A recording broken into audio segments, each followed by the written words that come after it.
ஏழாவது காரணம் என்னவென்றால், கடவுள் நம் வாழ்வில் செயல்பட, ஏனெனில் கடவுள் நமக்கு சுய விருப்புரிமையை தந்துள்ளார்.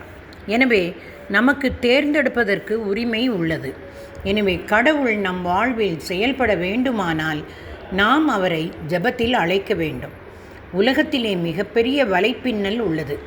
அனைவரும் ஜெபிக்கும்போது அந்த ஜெபத்தை தூய ஆவியானவரே ஒருங்கிணைக்கிறார். இந்த வலைப்பின்னல் உலகில் உள்ள எந்த வலைப்பின்னலை காட்டிலும் வலிமையானது. பல்லாயிரக்கணக்கானவர்களை ஜெபத்தின் வழியாக தூய ஆவியானவர் கடவுளின் திருவுளம் மண்ணில் நடைபெற செயலாற்றுகிறார்.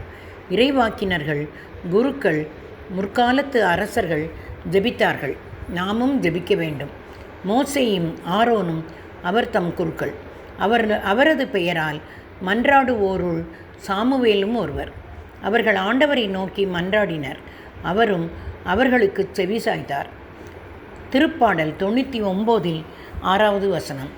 இறைவாக்கினர் மோசே, தலைமை குரு ஆரோன், உண்மையான இறைவாக்கினர் சாமுவேல் கடவுளின் திட்டம் நிறைவேற ஜெபம் என்ற திறவுகோலை பயன்படுத்தினார். அவர்கள் வாழ்விலே வந்த பிரச்சனைகளை ஜெபத்தின் வழியாக மேற்கொண்டனர். இஸ்ரேல் மக்கள் தாகமுற்ற போது மோசேவுக்கு விரோதமாக முறுமுறுத்தனர். அவர்கள் மோசே மீது கசப்பு கொண்டனர். மோசே கடவுளை நோக்கி மன்றாடினார். கடவுளின் ஞானம் கடந்து வந்தது. பின்னர் அவர்கள் மாராவை சென்றடைந்தனர். மாராவில் இருந்த தண்ணீரை பருக அவர்களால் இயலவில்லை. அது கசப்பாக இருந்தது. அதனால்தான் அவ்விடத்திற்கு மாரா என்று பெயர் வழங்கியது. நாங்கள் எதைத்தான் குடிப்போம் என்று கூறி மக்கள் மோசேக்கு எதிராக முறுமுறுத்தனர். அவரும் ஆண்டவரை நோக்கி குரல் எழுப்பினார்.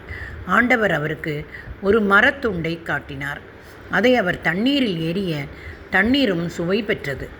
எல்லாம் வல்ல ஆண்டவர் அரசனிடம் ஆபிரகாம் அவனுக்காக ஜெபிக்க வேண்டும் என்று கேட்க கூறினார். உடனே அந்த பெண்ணை அவளின் கணவனிடம் அனுப்பிவிடு, ஏனெனில் அவன் ஒரு இறைவாக்கினன்.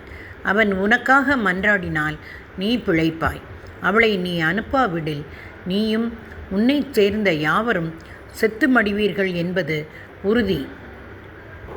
தொடக்க நூல் 20வது அதிகாரத்தில் 7வது இறை திருவசனம். தொடர்வோமா நண்பர்களே?